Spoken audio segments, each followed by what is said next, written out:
ನೀವು ಅತಿಯಾಗಿ ಯೋಚನೆ ಮಾಡ್ತಾ ಇದ್ದೀರಾ, ಕೇವಲ 90 ಸೆಕೆಂಡ್ಗಳಲ್ಲಿ ಆ ಓವರ್ ಥಿಂಕಿಂಗ್ ನಿಲ್ಲಿಸಬಹುದೆಂದರೆ ನಂಬ್ತೀರಾ? ಹೌದು, ಇದು ಮ್ಯಾಜಿಕ್ ಅಲ್ಲ, ಇದು ಸೈಂಟಿಫಿಕ್ ಟ್ರಿಕ್. ಕೇವಲ 90 ಸೆಕೆಂಡುಗಳಲ್ಲಿ ನಿಮ್ಮ ನರ್ವಸ್ ಸಿಸ್ಟಮ್ ರೀಸೆಟ್ ಆಗಿ ನಿಮ್ಮ ದೇಹ ಮತ್ತು ಮೆದುಳು ಸಂಪೂರ್ಣ ಶಾಂತಿಯಾಗಬಹುದು. ನೀವು ಈ ರಹಸ್ಯ ತಿಳಿದುಕೊಂಡ್ರೆ ನಿಮ್ಮ ದೈನಂದಿನ ಆತಂಕ, ನಿದ್ರೆ ಸಮಸ್ಯೆ ಮತ್ತು ಗೊಂದಲ ಎಲ್ಲ ತಕ್ಷಣವೇ ಕಡಿಮೆ ಆಗುತ್ತವೆ. ಆಗಲೇ ನಮ್ಮ ಚಾನೆಲ್ ಸಬ್ಸ್ಕ್ರೈಬ್ ಮಾಡಿ, ಬೆಲ್ ಐಕಾನ್ ಒತ್ತಿ. ಈ ವಿಡಿಯೋ ನಿಮ್ಮ ಲೈಫ್ ಬದಲಾಯಿಸಬಹುದು. ನಮ್ಮ ಇಂದಿನ ಜಗತ್ತು ಹಗುರವಲ್ಲ. ಕೆಲಸದ ಟೆನ್ಷನ್, ಹಣದ ಚಿಂತೆ, ಸಂಬಂಧಗಳ ಸಮಸ್ಯೆಗಳು ಈ ಎಲ್ಲ ನಮ್ಮ ಮೆದುಳನ್ನು ನಿಂತಿಲ್ಲದ ಓಟದಲ್ಲಿಟ್ಟಿವೆ. ನೀವು ಎಷ್ಟು ವಿಶ್ರಾಂತಿ ಪಡೆಯುತ್ತೀರೋ, ದೇಹವು ಇನ್ನೂ ಯಾವುದೋ ದೊಡ್ಡ ಅಪಾಯಕ್ಕೆ ಸಿದ್ಧವಾಗಿರುವಂತೆ ಅನಿಸುತ್ತದೆ. ಆ ಸಮಯದಲ್ಲಿ ನಿಮ್ಮ ಶರೀರದಲ್ಲೇ ಕೆಟ್ಟ ಪರಿಣಾಮಗಳು, ಉಸಿರಾಟ ತ್ವರಿತ, ಹೃದಯ ಬಿಟ್ಟಿಕೊಳ್ಳುವುದು, ನಿದ್ರೆ ಹಾನಿಯಾಗುವುದು, ದೇಹದ ನೋವು ಪ್ರಾರಂಭವಾಗುತ್ತವೆ. ಆದರೆ ಪ್ರಕೃತಿಯೇ ನಮಗೆ ಒಂದು ಅದ್ಭುತವಾದ ಪರಿಹಾರ ನೀಡಿದೆ. ನಮ್ಮ ನರಮಂಡಲ ನರ್ವಸ್ ಸಿಸ್ಟಮ್. ನಿಮ್ಮ ಶಾಂತಿಗೆ ಪ್ರಮುಖ ಪಾತ್ರ ವಹಿಸುವುದು ವೇಗಸ್ ನರ್ವ್. ಮೆದುಳಿನಿಂದ ಶುರುವಾಗಿ ಕುತ್ತಿಗೆಯ ಮೂಲಕ ಹೃದಯ, ಶ್ವಾಸಕೋಶ ಮತ್ತು ಹೊಟ್ಟೆಗೆ ಹಾದು ಹೋಗುವ ಈ ನರ ನಿಮ್ಮ ದೇಹದ ರಿಲ್ಯಾಕ್ಸ್ ಕಮಾಂಡರ್. ಕೇವಲ 90 ಸೆಕೆಂಡುಗಳಲ್ಲಿ ಸರಿಯಾದ ಉಸಿರಾಟ ಮತ್ತು ಶಬ್ದ ಪ್ರಾಕ್ಟೀಸ್ ಮೂಲಕ ಈ ನರ ಆಕ್ಟಿವೇಟ್ ಆಗಿ ನಿಮ್ಮ ಹೃದಯ ಸ್ಪಂದನ ನಾರ್ಮಲ್ ಆಗುತ್ತದೆ, ಉಸಿರಾಟ ನಿಧಾನವಾಗುತ್ತದೆ ಮತ್ತು ಮೆದುಳು ಸಂಪೂರ್ಣ ಶಾಂತಗೊಳ್ಳುತ್ತದೆ. 90 second mind reset. 4 step framework. ನಿಮ್ಮ ಯೋಚನೆಗಳು ಯಾವತ್ತಿಗೂ ಓಡುತ್ತಿವೆ ಅಂತ ಗಮನಿಸಿ. ಉದಾಹರಣೆ, ಕೆಲಸದ ಡೆಡ್ಲೈನ್, ಹಣದ ಚಿಂತೆ, ಸಂಬಂಧದ ತೊಂದರೆ. ನೀವು ಈಗ ಎಲ್ಲಿ ಲಾಕ್ ಆಗಿದ್ದೀರೋ ನೋಡಿ. ನೋಡುವಷ್ಟರಲ್ಲೇ ನೀವು ಶಾಂತವಾಗುತ್ತೀರಿ. ಈ ಯೋಚನೆ ನನಗೆ ಸಹಾಯ ಮಾಡುತ್ತಿದೆಯಾ ಅಥವಾ ತೊಂದರೆ ಮಾಡುತ್ತಿದೆಯಾ?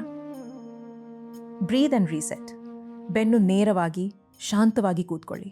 ಕೇವಲ 90 ಸೆಕೆಂಡು ಹಮ್ಮಿಂಗ್ ಹೀಗೆ ಮಾಡಿ. ಗಾಢ ಉಸಿರಾಟದೊಂದಿಗೆ ಶಬ್ದ ಮಾಡಿ. ನಿಮ್ಮ ವೇಗಸ್ ನರ ನೇರವಾಗಿ ಆಕ್ಟಿವೇಟ್ ಆಗುತ್ತದೆ. ಒಂದು ಉಸಿರು 1000 ಯೋಚನೆಗಳನ್ನು ತಡೆಯುತ್ತದೆ. ಈ ಉಸಿರಾಟದೊಂದಿಗೆ ನಾನು ಎಷ್ಟು ಶಾಂತಗೊಳ್ಳುತ್ತಿದ್ದೇನೆ? Label and release. ನಿಮ್ಮ ಯೋಚನೆಗಳಿಗೆ ಹೆಸರು ಹಾಕಿ.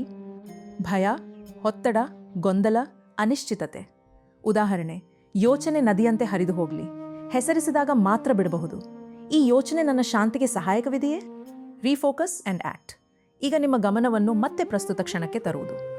ನಿನ್ನೆ ನಡೆದ ತಪ್ಪುಗಳಲ್ಲ, ನಾಳೆಯ ಭಯದಲ್ಲೂ ಅಲ್ಲ.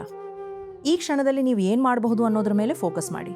ಉದಾಹರಣೆ, ಒಂದು ಟಾಸ್ಕ್ ಲಿಸ್ಟ್ ಬರೆಯಿರಿ, ಒಂದು ಸಣ್ಣ ಪ್ರಾಕ್ಟಿಕಲ್ ಸ್ಟೆಪ್ ತೆಗೆದುಕೊಳ್ಳಿ, ಅಥವಾ ಒಂದು ಸ್ಪಷ್ಟ ನಿರ್ಧಾರ ಮಾಡಿ. ಮನಸ್ಸು ಗೊಂದಲದಲ್ಲಿದ್ದಾಗ ದೊಡ್ಡ ಉತ್ತರಗಳ ಅಗತ್ಯವಿಲ್ಲ. ಒಂದು ಸಣ್ಣ ಆ್ಯಕ್ಷನ್ ಸಾಕು. ಒಂದು ಫೋನ್ ಕಾಲ್, ಒಂದು ಕೆಲಸ ಮುಗಿಸುವುದು, ಒಂದು 10 ನಿಮಿಷದ ಫೋಕಸ್. ಇವು ನಿಮ್ಮ ಮೆದುಳಿಗೆ ಮತ್ತೆ ನಿಯಂತ್ರಣ ಸಿಕ್ಕಿದೆ ಅನ್ನೋ ಸಿಗ್ನಲ್ ಕೊಡುತ್ತವೆ. ಗೊಂದಲ ನಿಲ್ಲಿಸಿ, ಮುಂದೆ ಸಾಗಲು ಸಿದ್ಧವಾಗಿರಿ. ಶಾಂತಿ ಯೋಚನೆಗಳಿಂದ ಬರಲ್ಲ, ಆ್ಯಕ್ಷನ್ನಿಂದ ಬರುತ್ತದೆ. ಈ ಒಂದು ಚಿಕ್ಕ ಕ್ರಮ ನನಗೆ ಶಾಂತಿ ತರುತ್ತದೆಯೇ? ಈ ವಿಧಾನ ನಿಮಗೆ ಉಪಯೋಗವಾಗುತ್ತಿದೆಯಾ ಎಂದು ಸೇವ್ ಮಾಡಿ. ಯಾರಾದರೂ ಓವರ್ ಥಿಂಕಿಂಗ್ ಮಾಡ್ತಾ ಇದ್ದರೆ ಶೇರ್ ಮಾಡಿ. ಇದು ಕೇವಲ ಟಿಪ್ ಅಲ್ಲ, ನಿಜವಾದ ಜೀವನ ಬದಲಾವಣೆ. ನೀವು ನಿಮ್ಮ ಮನಸ್ಸನ್ನು ನಿಯಂತ್ರಿಸಬಹುದು, ಆದರೆ ಮೊದಲು ಅದನ್ನು ನೋಡಬೇಕು. ಒಂದೇ ಒಂದು ಚಿಕ್ಕ ಅಭ್ಯಾಸ ನಿಮ್ಮ ದಿನವನ್ನು ಸಂಪೂರ್ಣ ಬದಲಾಯಿಸುತ್ತದೆ. ನೀವು ಯಾರಿಗೂ ಇಲ್ಲದೆ ನಿಮ್ಮ ಶಾಂತಿಗೆ ಹೊಣೆಗಾರರು. ಕೇವಲ 90 second humming and 4 step reset. Over thinking ನಿಲ್ಲಿಸಿ, ಆತಂಕ ಕಡಿಮೆ ಮಾಡಿ, ನಿದ್ರೆ ಸುಧಾರಿಸಿ. ನಿಮ್ಮ ಮನಸ್ಸು ನಿಮ್ಮ ಗೆಳೆಯವಾಗಲಿ, ಶತ್ರುವಾಗಬಾರದು.